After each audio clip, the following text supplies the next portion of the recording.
This episode is brought to you by Curriculum Rehab by us, the team here at Brave New Teaching. It is the first and only teacher PD of its kind, a course to help teachers like you by guiding you through creating your own personal framework for curriculum. You make it work for you, your students, and your unique situation because nobody else knows what the kiddos in your classroom need the way that you do. Curriculum Rehab takes all of the resources available to you, all of the lessons, the assessments, the activities, all of the texts, everything that could possibly be there for you, and it helps you organize what you actually need in order to attain your teaching objectives. These are the strategies that Amanda and myself have used in our own classrooms, have developed over very long years of teaching and figuring things out, combined together to create this framework and these strategies that we can guide you through. This course will give you the tools you need for a complete curriculum overhaul or to start from scratch. Wherever you are on that continuum, it does it all for you and with you on your timeline. So start today, do a little bit more in a couple of months, and then pick it up next summer. It's Teacher PD the way it should be on your own time. Head to curriculumrehab.com/course for more information, or just head to the show notes for this episode. We cannot wait to see you there. It's finally time to take control of what goes on in your own classroom and create the curriculum of your dreams. All right, let's get back into the show. Well, hello and welcome back to Brave New Teaching. This is Amanda, and I am here to welcome everyone to a brand new 3-part series. Yes, we are in a series season, my friends, and we are so excited to kick it off with today's topic. So, what's the 3-part series this time? Well, we have been scouring through reviews and emails and comments and things that come through our DMs all the time. And one of the most frequently asked questions, one of the most frequently requested demonstrations that we are asked about is teaching the art of analysis, specifically like the nitty-gritty parts of taking a text and breaking it apart. I used to always tell my kids that was the most important thing I wanted them to learn when we were kind of understanding the different things that writers do. What is the direction the thinking is going? Analysis, to analyze something, means to break apart. And that's all it means, right? Is to break things apart into smaller pieces. And I think that sometimes we tend to put analysis in the same category as commentary or a summary, and that we try to wrap all these tasks up together as the same thing. And so what we're going to do in this series is we're going to only focus on the breaking apart. How do we teach kids to break apart pieces of text to look at them more closely on the smaller piece level? And so with 3 different exercises, this series is going to help you have a few go-to lesson plans to use in order to help kids with that very specific skill. So each of these 3 episodes will be a different type of lesson. The lessons in some cases might be a whole class period. Others might be bell work and short types of things that can be sprinkled all throughout the year. So you're going to have lots of variety to work with, and we're super excited to share that with you. And so today's lesson is all about close reading. That, to me, for our session 1 series, episode 1 in this series, it's so vital to me that I help as many teachers as possible perfect the art of close reading, because this is where so much of that skill of analysis takes place. And so what I want to play for you today is actually a training that I did over the summer, and I'm not sure that everyone caught it. And we're going to look at a close reading passage that focuses entirely on personification. And here's what I want you to think about. First, why would I do an entire lesson just on personification? Well, the answer for me is that when we analyze, we look for patterns. So if you are in a lit circle unit or a novel unit where personification is coming up over and over and over again in your core text, it would be really smart to add a supplemental text that also uses personification so that we can see the way that these authors have used this particular tool in a different way. And we can see the effect. We can analyze the effect of that device on the text. And we can really kind of think about, well, why would anyone choose personification? This goes for any of our author's craft tools, but today's specific example will be on personification, and we're really, really excited to share it with you. I think that I have talked plenty as an intro. I think you're all ready to jump in. You're probably going to want to take notes, and if this is something that you really do want to pursue, this exact lesson will be inside of our happy hour member resource library. Our happy hour teachers every month have access to new resources for them to use in their classrooms, and happy hour teachers will be able to download this as soon as this episode airs. So that's really exciting. And you're always welcome to jump into happy hour any time of the year. We happily invite you to be part of our kind of after hours work club over in happy hour. So without further ado, I hope everyone's having a wonderful week at school, and this inspires lots of great ideas for teaching the art of analysis, specifically on personification. Cue the music.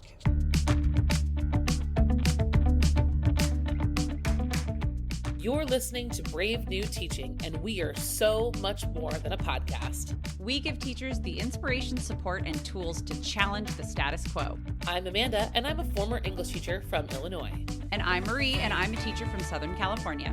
Join us at bravenewteaching.com to find out more about our courses, festivals, and get every episode's show notes. We're so glad you're here. Enjoy the show.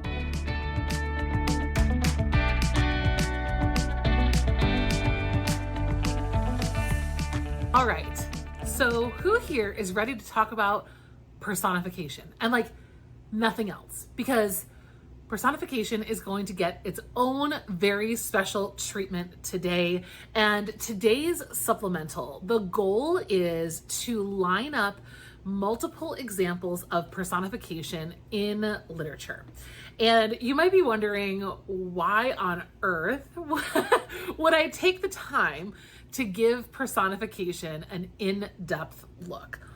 And to be honest, I feel like personification totally gets the short end of the stick all the time. We kind of slap the non-living object, gets human characteristics, and we walk away and it's fine and it's relatively easy to spot.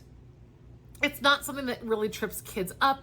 They get it. They see it. It happens in multiple levels of text. I mean, everything from young books, and I read with my son who's in kindergarten, like I read books with him, we see personification, all the way through, very, very advanced levels of literature. Personification is everywhere, not hard to find. What is hard about personification, and many of the things we're going to look at in this series, is what we say about it. So what? And if we have not actually thought through what we would say as teachers on the back end, what would we be saying beyond identifying it, beyond highlighting it, beyond labeling it, then we have not done our job yet. And so today I really want to focus on what the goals are when we teach personification, and again, why it's worth it. Please tell me I'm not alone in being the only person who feels like the only thing kids know how to say sometimes is, it makes the story deeper. It makes the character more complex. It gives more details. So students think that they're analyzing, but in fact, they're just observing, right? They're observing things that are very surface level.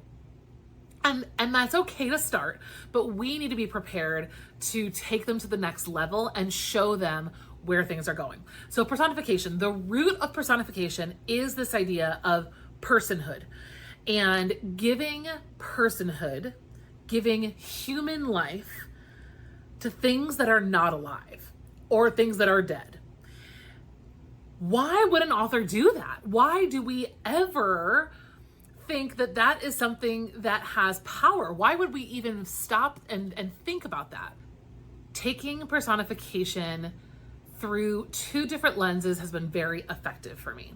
So whenever I study personification, I try to figure out what in the passage or what in the full-length work that we're studying is that device most connected to. And I guess I should say three things, but usually it's just the first two. So I'll give you my first two.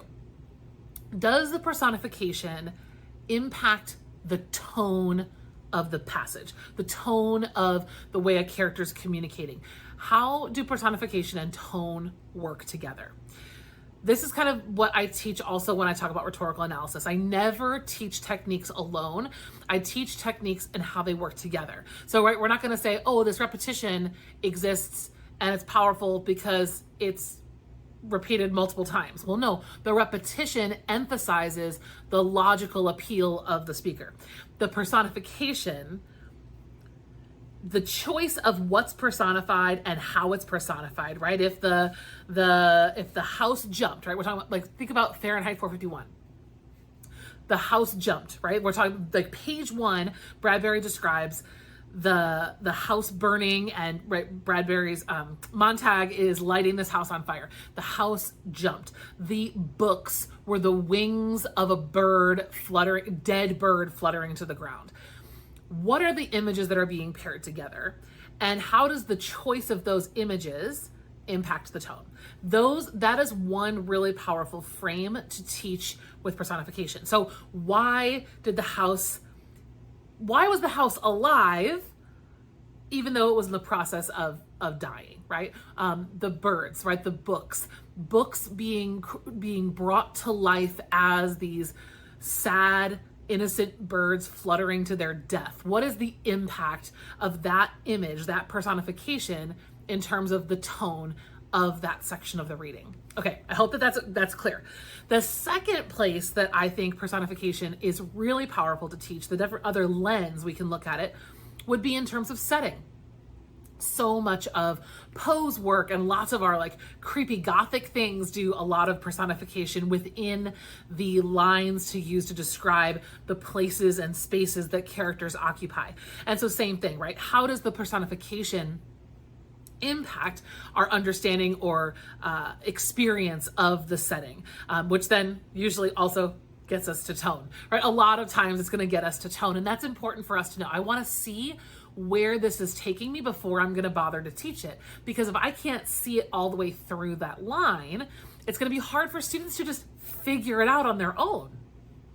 And so when we think about close reading and we think about personification, we definitely want to make sure that we know that the personification is impacting the tone or the setting. Maybe it's impacting an attitude or a mood, right? Things like that. We want to know what the personification is impacting so that we can ask that question at the end of our close read very clearly, so that students don't have to make a lot of leaps between finding the personification, interpreting it, and then connecting it to those other things. We want to make that line for them really clear, because the work of doing the analysis is still really challenging.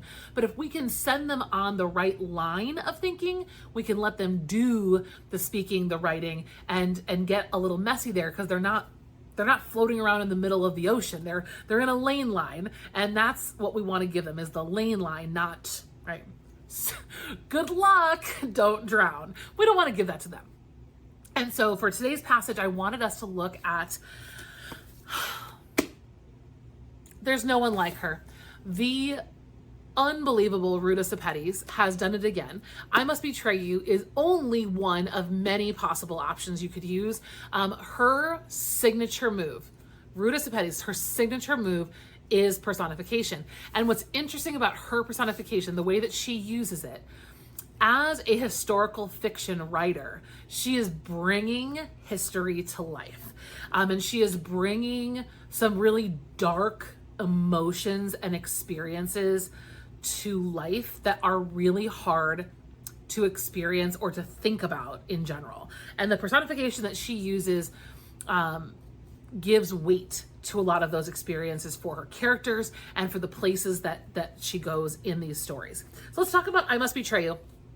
I Must Betray You is, again, one of many. I actually first noticed her use of personification when I was reading Salt to the Sea. She does really similar things in that novel as she does here. But we are, I don't mean to brag, but this is my signed copy. In this novel, we are in Romania, 1989, and 17-year-old Christian, right? Because I need my glasses to tell you all these things. 17-year-old Christian dreams of becoming a writer, but Romanians aren't free to dream. They are bound by rules and force. Amid the tyrannical dictatorship of, oh man, I am so sorry. I do not remember how to pronounce this dictator's name. Nikolai C. In a country governed by isolation and fear, Christian is blackmailed by the secret police to become an informer. He is left with only two choices: betray everyone and everything he loves, or use his position to creatively undermine the most notoriously evil dictator in Eastern Europe. That is I Must Betray You. It's the whole story of this young man and his kind of quest to navigate the government, to kind of pull back the veil of what they've been told, to find out the truth, to fight back for his people, fight back for his family. And it's just a beautiful, gorgeous novel. The use of personification, like I said, is really tied to not only the mood and experience of this kind of gray, dark, sad, tragic space in history, but also the experiences between the relationships of the characters. So that's what we're going to look at today with personification. We'll look at other things too. I wouldn't say personification alone carries the novel or even carries the passage that we're going to look at, but it's a great place to identify, right, or to pinpoint, this is where personification is masterful. And so what can you pair it with? Anything that has, in your curriculum where personification seems to kind of stand out as something unique to that author or unique to that space. It's really universal. And that's what I like about this passage. That's what I really like about this idea. And don't forget about poetry. Poetry is another great place to talk about personification and what it does and how it manifests in terms of tone, setting, and then even mood and attitude of the speaker. So let's jump into I Must Betray You by Ruta Sepetys. All right, so let's get down to this super seemingly niche figurative language tool, author's choice tool, personification. This is something that I know for a long time. I didn't ignore personification, but I certainly never pushed the conversation as far as I could have. And I think now with these kinds of tools, that's going to be easier for you. And I think hopefully more memorable for your students too.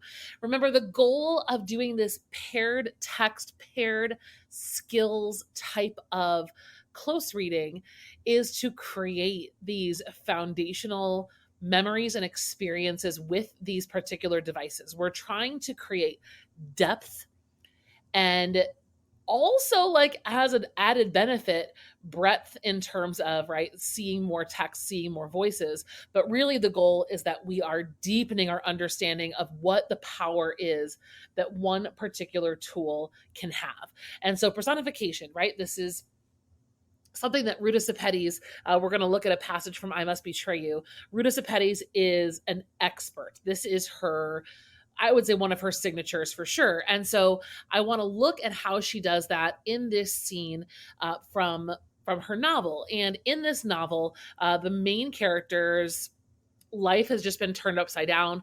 His grandfather, he's just found out, that his grandfather is dead. The details of which are in the passage. There's not too much that you need to front load this with, other than, maybe the context that I shared with you at the beginning of this video. So let's take a look at this one and look at the ways in which personification, and additionally, kind of like we talked about in the grace here, there are additional things to look at as well. The signature or the lead here is personification, but how all of these tools work together to answer our writing task question. In the passage above, How does the author use personification to demonstrate the narrator's feelings about Bunu's death? So we have set this up so that the goal of personification is to demonstrate emotion, demonstrate feelings about what? About this character's grandfather's death. And so we already know what the goal is. To make this harder, maybe you don't give that to the students. They need to figure out what the personification is doing altogether. In this case, we've given them that scaffold. So let's take a look here. Bunu lay on the bed, but it wasn't Bunu. Life had fled and left a waxy corpse, a withered leaf that had lost its water. Bunu's gray skin stretched gaunt and taut over his angular cheekbones. His open eyes stared hollow and his mouth pulled wide, as if living a silent scream, gasping for freedom. Ugh. I mean, horrifying. Horrifying. And the personification is so interesting here, right? Like, personification, as we define it, typically is to give human like qualities to things that are not alive. And so we're looking at a corpse, and this corpse is human, but also not alive. So the description is it's describing, like, okay, so we've personified life, right? Life personified had fled. Life has actually left the body, but in its wake, has remained a waxy corpse, a withered leaf that had lost its water, right? So we got a beautiful metaphor there. I suppose we could probably do this, right? We could make this a half and half. Let's make this a half and half. Then we have this description of the corpse, and then the corpse is kind of brought back to life. It's personified, and it's given this open, hollow, mouth pulled wide, as if living a silent scream, gasping for freedom. So he's both, like, life has both completely abandoned him, but the life that is remaining in this corpse is in total panic, fear, and helplessness. I mean, we could just stop here.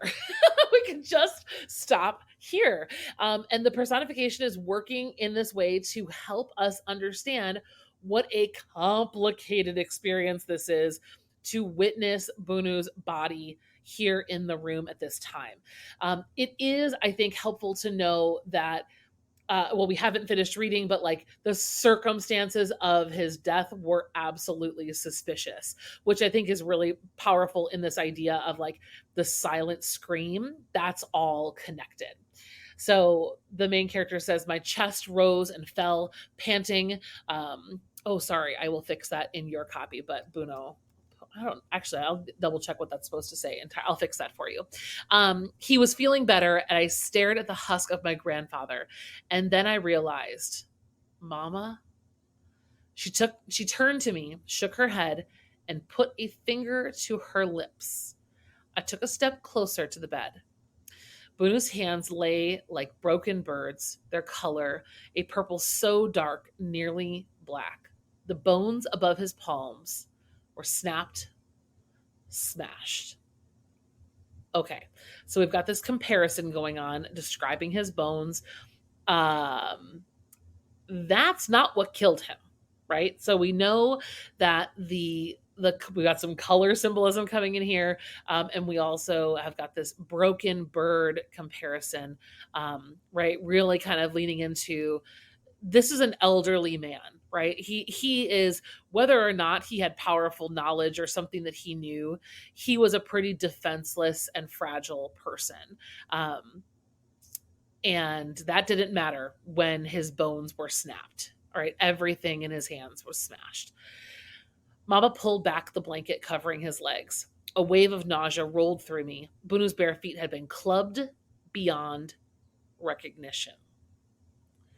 His chest, the same, all ribs broken, she whispered in my ear. They beat him to death. My body was instantly cold, a rush of shock and frozen fury. I stood shaking at the side of the bed and felt myself buckling to the floor. Who did this? Who would viciously beat an elderly man? And why? My God, was leukemia not enough? How could I ever live without him? Right? We got lots of these questions he's asking himself. And then Mother responds, this is what happens to philosophers. We've got a little bit more personification that enters into the scene here. Sorrow, anger, an expanse of emptiness that takes form as a separate entity living inside of you. It digs, takes root, and dwells there. And somehow you know that even if it worms its way out, there will be no relief. If it leaves, there will be nothing left but charred remains, like the inside of a house torched by fire. I love this use of personification here. This to me is the perfect example of showing the difference to students between making a comparison and using personification. The Sepetys doesn't write that the character felt sad or he was as sad as something else. No, the personification puts that life into the emotions that are feeling. Sorrow and anger aren't just something that you describe. They dig and take root and they dwell. They are part of the human experience in this grief. And that grief and sorrow and anger are alive in him and taking up space. That has such a different connotation about the narrator's experience in losing his grandfather than maybe just making a comparison or trying to use like a simile or a metaphor. It's a really, really powerful use of personification. And then it's followed up by an additional image, right? The inside of a house torched by fire. So these things are working together to deepen that pain, deepen the closeness, right? Like, I think it goes even further to think that the personification, relies on words like dig and root and dwelling. I mean, this is his family. It is quite literally his family tree, what he is connected to so closely. And so he's feeling this death in a way that is, he feels it inside of him. He feels it so closely. And I think this is a really interesting way of personifying death too.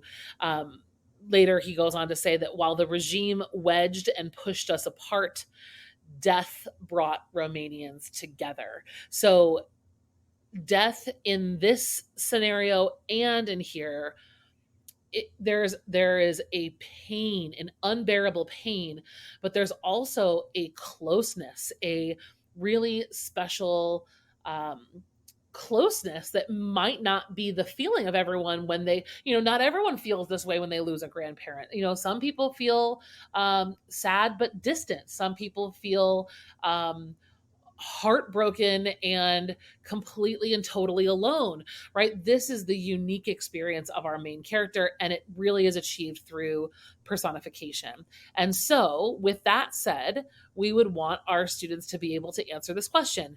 In the passage above, how does the author use personification to demonstrate the narrator's feelings about Bunu's death? Could students do that based on what we've highlighted? Absolutely. Would they be able to use the evidence that we've highlighted in order to further that claim? Absolutely. And so whether you're using this, pairing this with another poem about death, or if you want to look into our masterclass resources and look at some of the suggested items that are in there, there are lots of other poems and short stories and lots of places where death specifically is personified, but personification is used in so many other ways. Wouldn't this be so cool to use with the book thief? I can see this being a really awesome pairing with that as well. So I hope this is sparking all kinds of ideas for you, and we will see you in the next class, and I'm really excited. So thanks for being here, and don't forget to leave your questions and comments below, and we'll talk to you soon.